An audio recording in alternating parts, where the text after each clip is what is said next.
Welcome to Insider, where we break down the biggest stories shaping Israel, the region, and the world. I'm Maayan Hoffman, executive editor at ILTV, and I'll be your host. Tonight, we turn our attention to Donald Trump's latest ultimatum, a bold warning that if Israeli hostages are not freed by Saturday, hell breaks loose. What does that actually mean? And will it have any impact? We'll also examine Trump's Gaza plan, one that has stirred controversy, drawn pushback from key regional players, and raised questions about the future of U.S. involvement, with Saudi Arabia rejecting it outright, and Trump hinting at cutting aid to Jordan and Egypt. Could this approach shake up diplomacy or further complicate an already volatile situation? Plus, while most Western leaders have remained measured, Trump is once again taking an aggressive stance in support of Israel. Why is he the only one speaking out this way? And what are the risks of his rhetoric?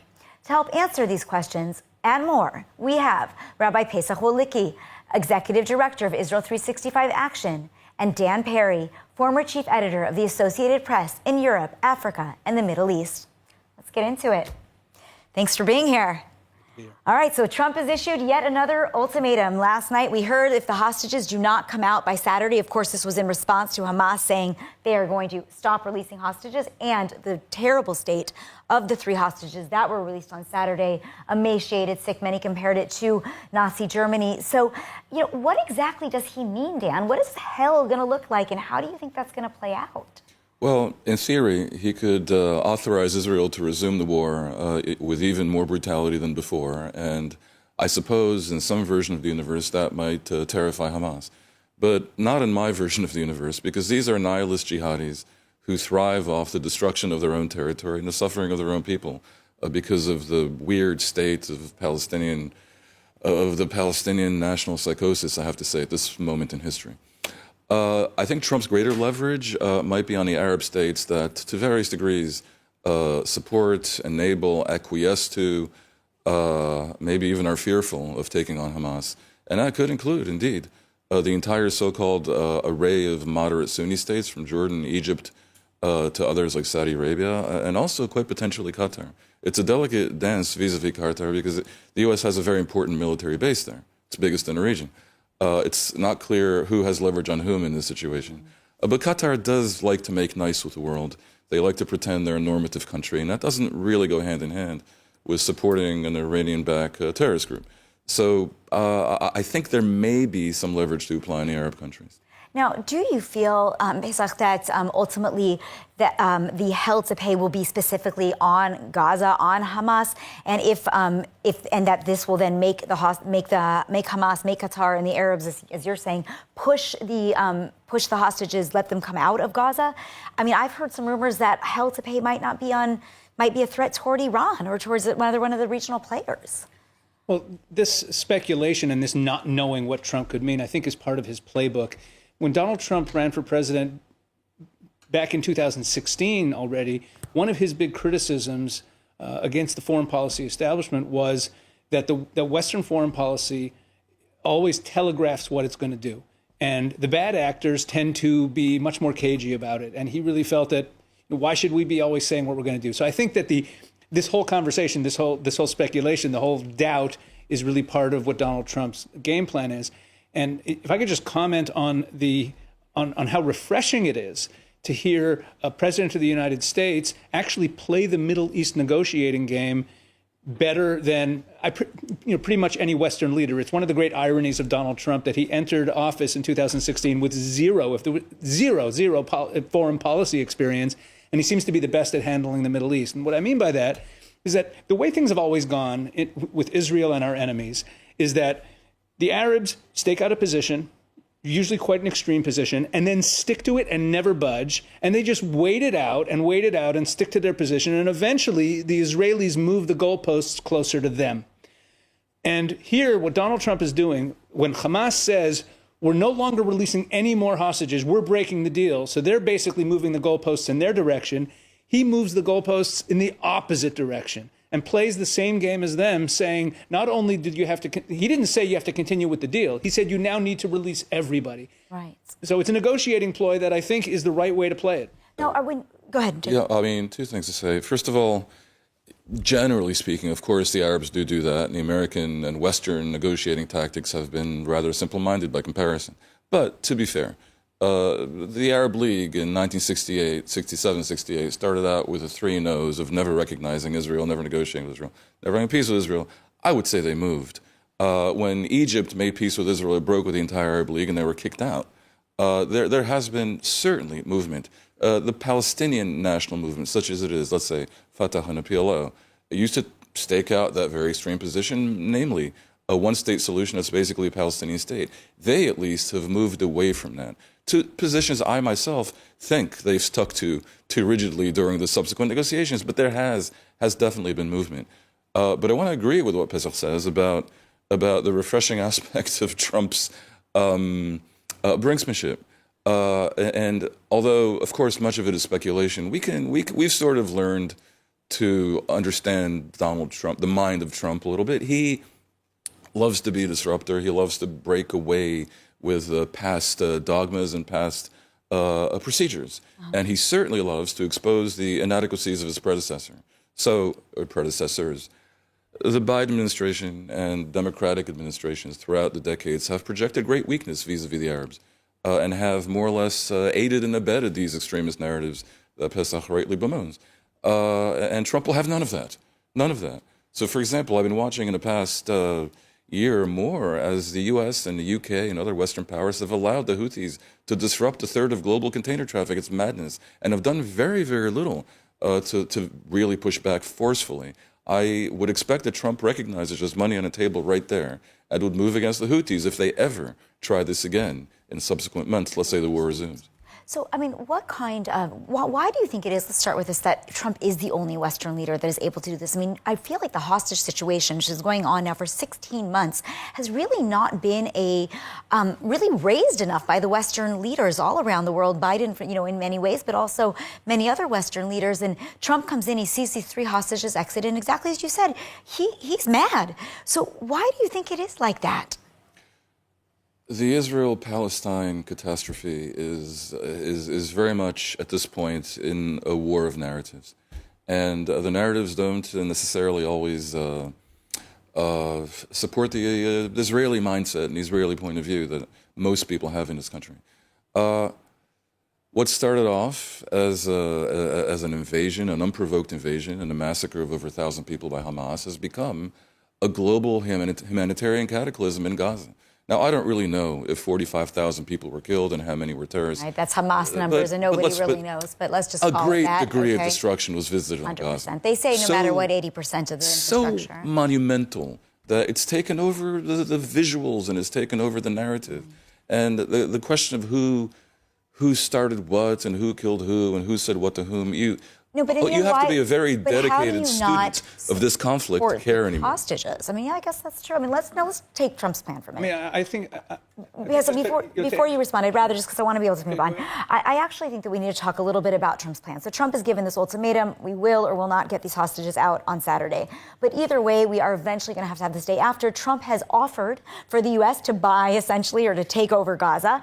And he's really pushing to see that happen, despite the Arab nations going against it. I mean, what do you see? Is this possible? Is this real? Well, is it good? well, Trump's plan really had, even in the way it was presented to us in the world, it really had two stages or two parts to it. First, a week before Netanyahu went, or more than a week before, he had announced this idea of relocating the Gazans to Egypt and Jordan. And then he dropped the bomb on us at the press conference saying that the United States would buy the Gaza Strip. Now, and one of the big questions people raise about this whole thing is feasibility. How does this actually work? And I think there again, and this goes back to what I was saying about Trump somehow understanding the negotiating in the Middle East better than all the career diplomats. And we saw that in his first term as well with the way he handled the Arab nations. I think what Trump does here is he moves the Overton window. He changes the conversation so drastically that now there are suddenly all kinds of options that we can talk about that we couldn't talk about before because of what he presented. But is it something that you think we should do? Like, should we move the Gazans out of Gaza? That part, absolutely. And I Dan? Can I make the case? Yes, I'm going to get back, but Dan, do you think we should? From the beginning of Zionism, there was a mutual fantasy. The Jews and the Arabs didn't want the others to be here, and if they could somehow vanish, I think a lot of people on either side somehow, in their heart of hearts, wouldn't be so upset. Okay, so now should Israel involve itself in engineering an exodus of over 2 million people who are historically fanatically attached to their land, guaranteeing that we'll have 2 generations from now another 5 million so-called refugees, half of them wanting to return to not Gaza but to Israel, and a great many of them becoming terrorists, we'd be creating a whole new problem. And just to be clear, I don't think the Gazans should be jailed in Gaza. Just like any of us have the right to pick up and go to France, if they wanted to, they should be allowed out. And one of Israel's major mistakes over the years was preventing it. I mean, I was involved personally in trying to help all these Gazans who were colleagues and friends of mine leave Gaza, and Israel wouldn't allow it. They wouldn't let them out. That's Madness. crazy. But on the other hand, even if Trump says it'll be voluntary, it's pretty clear to see how that could be perceived as a trick to create ethnic cleansing. I don't recommend that at this point in time, Israel blunder into that kind of historical mistake. But you do. So now tell us why. Well, let's start with the pushback against it has been that it's unjust and that it's immoral and that it's illegal. We had Olaf Scholz a couple days ago saying that it's illegal, that it's not consistent with international law. In 1947, when the UN proposed the partition plan, Israel accepted it. The Arab countries rejected it and declared war. Had the Arab countries accepted that original 2-state solution, there would have been a Palestinian Arab state side by side with a Jewish state, and not a single Arab citizen would have been displaced from their homes. It was the Arab armies, the largest armies were the Jordanian and the Egyptian. Without them, that war wouldn't have happened, who attacked the new Jewish state. And that war is what caused this refugee problem. It's what caused the mass population move into the Gaza Strip. And then the Egyptians had the Gaza Strip for 19 years. From 1948 to 1967, they had the Gaza Strip. They did not allow the resettlement of any Gazans who wanted to go to mainland Egypt. They didn't accept the UN funds that were put up at the time to help build homes and jobs for them. They didn't let them leave. And the Jordanians didn't allow Gazans to come into Judea and Samaria, to come into what's called the West Bank. That was a real open air prison if there ever was one. So this plan, historically, in terms of historical justice, but also in terms of international law, Article 14 of the Universal Declaration of Human Rights, which then was expanded upon in the Geneva Conventions in the early 50s, grants a fundamental human right to emigrate to a neighboring country in time of war. And the Egyptians have been actively preventing, they've been withholding that basic human right from the civilians in Gaza ever since the war started. So this is actually giving them their rights back. From a standpoint of international law, and here to me is the bigger point of this whole thing.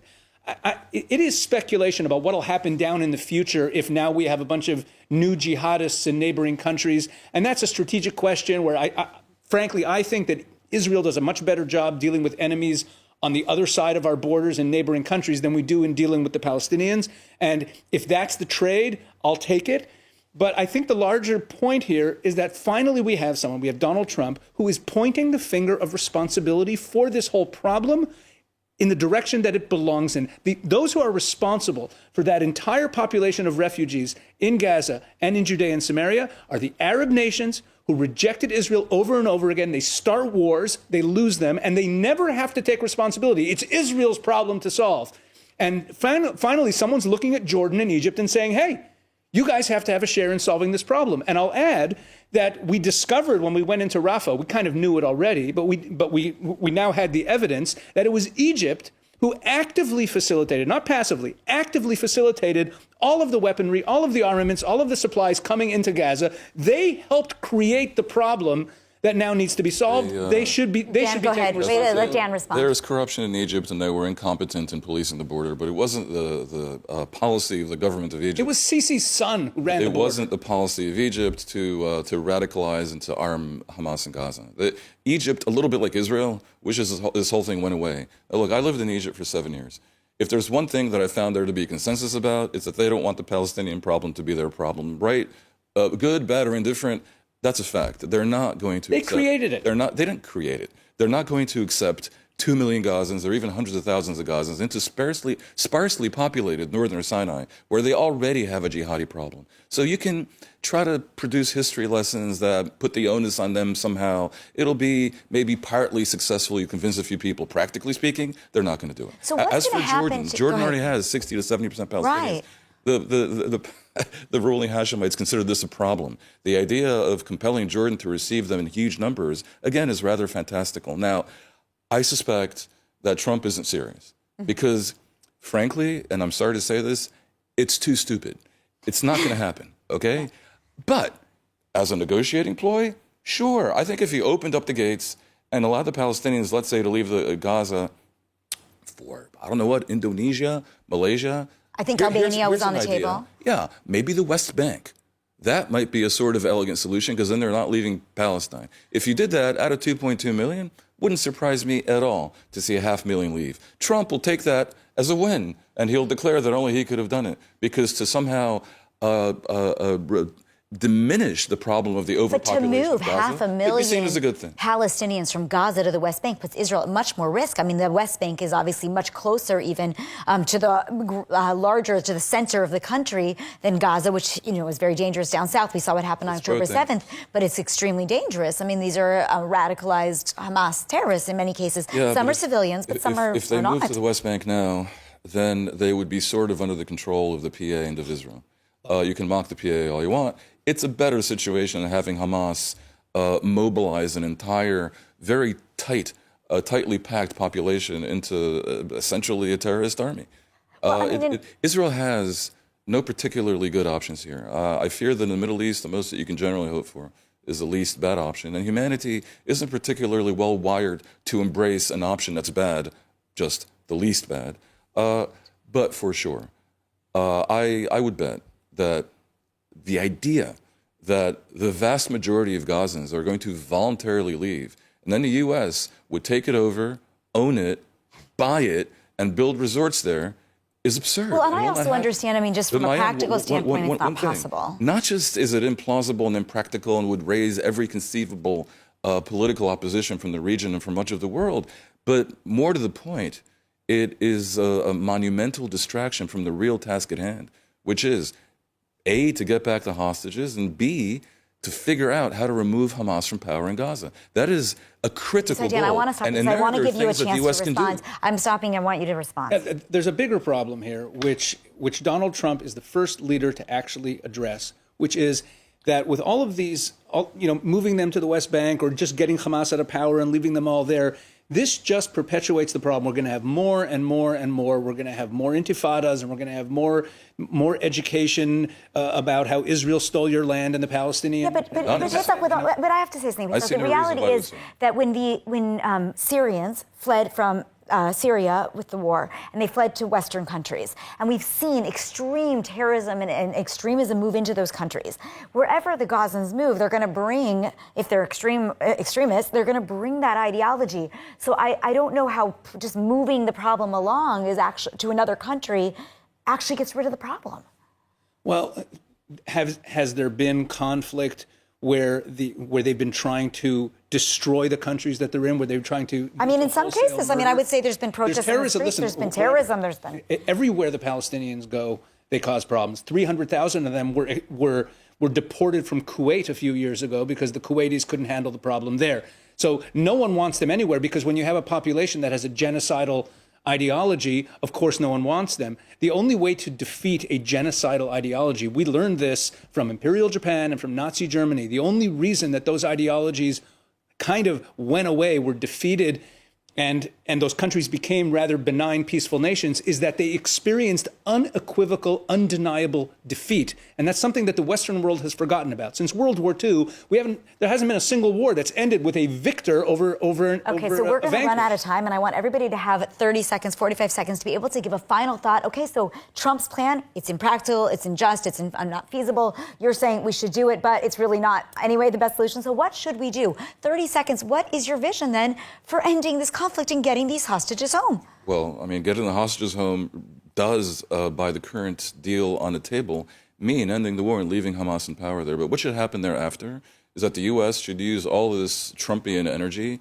to put the squeeze massively on the entire Arab world to demand that Hamas move aside, be disarmed, perhaps exile in some places for its leadership, and be replaced, no matter the howls that this will inspire, by a revamped version of the Palestinian Authority, which would itself then come under pressure, not only to end the pay for slave programs that they just Which did, they claim they do, under again, Trumpian pressure, right. But also to revise the educational system, which weirdly is not a Hamas system, but a PA system with the textbooks that call for genocidal action against the Jews. Right, the Arabs have to come under crushing pressure to change their entire paradigm, and that, Pesach, would be a version of the defeat that you rightly say. And Pesach, you have 30 seconds to respond to Dan. Well, the Palestinian Authority cannot be a part of this. There is no difference ideologically, only tactically, between the Palestinian Authority, Hamas, Islamic Jihad. They're all the same.